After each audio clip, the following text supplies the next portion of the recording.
Hello everyone and welcome to lesson 5 of the Higher Photography Lockdown YouTube videos from Mr. Stafford. Today we're going to have a little look at negative space. Yes, that's negative space. I've actually changed the intro title this week. I noticed last week I forgot to change the title. I'm guessing somebody noticed that. There's always somebody who notices these things. We're going to look at negative space.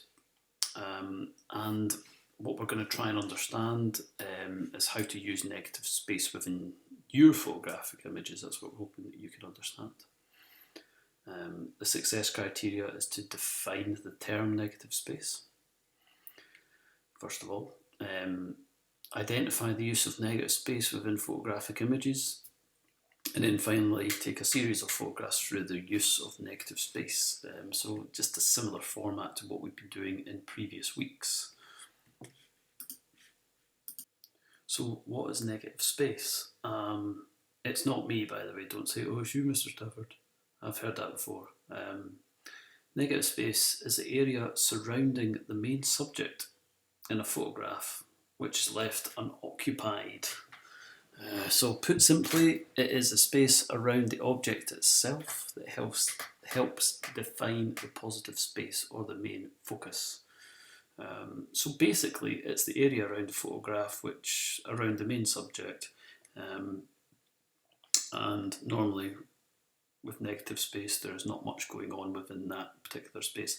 I'll show you some examples. It's pretty self-explanatory. So let's have a look at some photographs where we see strong use of negative space. If you look at this photograph here, you will see on the right-hand bottom corner that the stairs spiral round to about the centre of the frame. This takes up a very small proportion of the space in the photograph, and the rest is the aerial shot of a white wall. A very interesting example here, because the negative space really helps us understand the scale of the place which is being photographed. The person looks very small within this vast area. And also there is nothing detracting from the person and the stairs. So it's very clear what the photographer wants us to look at here. And if you look at this image, you can see a very, very striking portrait. But you can see that the photographer, again, making very strong use of negative space. Within this image, the veil is white, and also the background is, which frames the portrait profile of the model very, very well, and makes the audience look straight towards that. So again, a very strong use, very obvious use of negative space. And we can see, again, excellent use of negative space within this photograph by Fabien Desart. This is called Future. Very, very bleak image. You can see the crow on the top left, and we can see a part of a building. Very, very kind of bleak, but at the same time beautiful image. And again, what's interesting about this photograph is that most of the photograph is made through the use of negative space, this grey to white gradient surrounding the building and the crow. And it's very powerful. So what you can think about when you take images is sometimes try not to fill the frame with subject matter. Try and maybe see the subject matter and find space around it where there's nothing. Try and frame something that's minimal and beautiful at the same time. Clever photographers will often use negative space to make statements. And if we look at this photograph here taken of Bill Clinton, Navid Kander, it's a very, very interesting image, because he's made the ex-president of the USA look very small within this image, because most of the photograph is made up of elements other than him.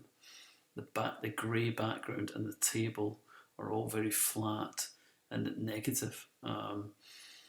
And it's an interesting representation. I don't know how you feel this photograph represents Bill Clinton as a person, but I feel it makes him look very, very small and almost overcome by the bleak surroundings that he's within.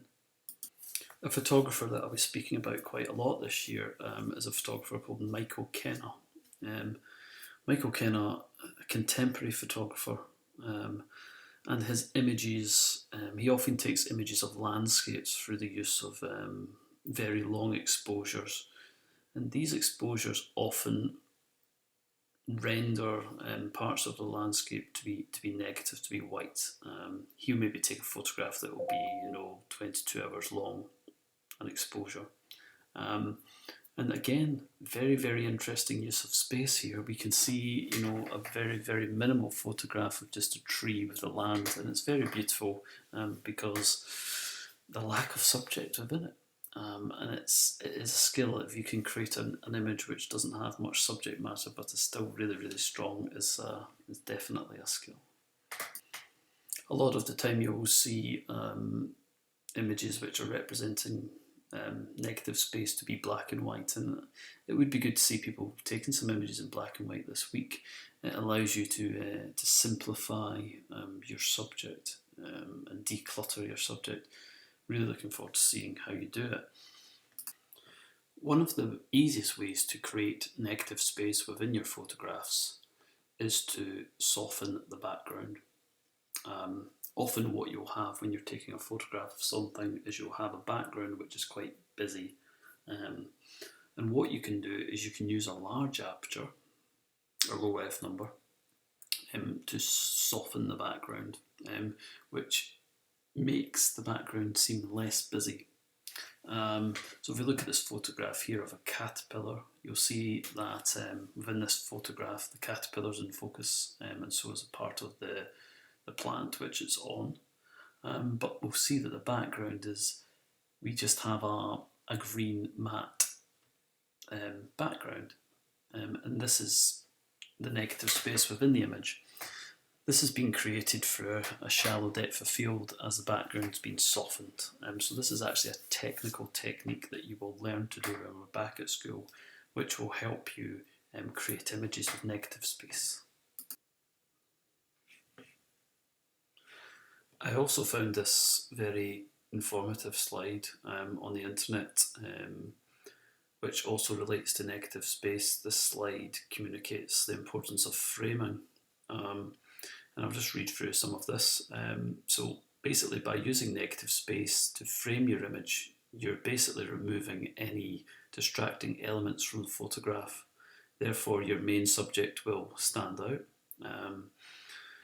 It's really about decluttering the composition. Is so important, especially when you're wanting people to look at a particular area. Decluttering your composition will make the subject stand out more. Your shot will be more captivating than if they were against a busy background. So if you look at the portrait of the man on the bench, you'll see that the background is actually quite negative. There's lots of negative space within the sky, for instance, and the sea, which helps you look at the picture of the man on the bench. As there was lots of trees in the background, that would become quite complicated and difficult to look at. Also, going back to a previous video, remember to consider the rule of thirds when shooting very minimal shots. It's important that your main subject also remains in focus. And some of you have done really good examples of the rule of thirds. If you couple that with negative space, you'll have some photographs that are easy to read. You see the landscape image up the top. There's a lot of negative space within that photograph. In fact, the waves in the sea have been rendered completely flat due to a long shutter speed being used. Now the interesting thing is, in a lot of the photographs that I've seen from you guys so far, there has been strong use of negative space. You will include negative space in your photographs without actually really thinking about it or realising it. And that is something that I'm very pleased to see from you all. So within this week's Google form, it's pretty similar to before. I'm looking for you to include your name, a definition of what negative space is, and I have this photograph by Bruno Mazzetti for you to analyse the use of negative space within this. And then similar to previous weeks, it's about researching and uploading your research images, and then taking your own images which represent negative space. And I'm really looking forward to your responses.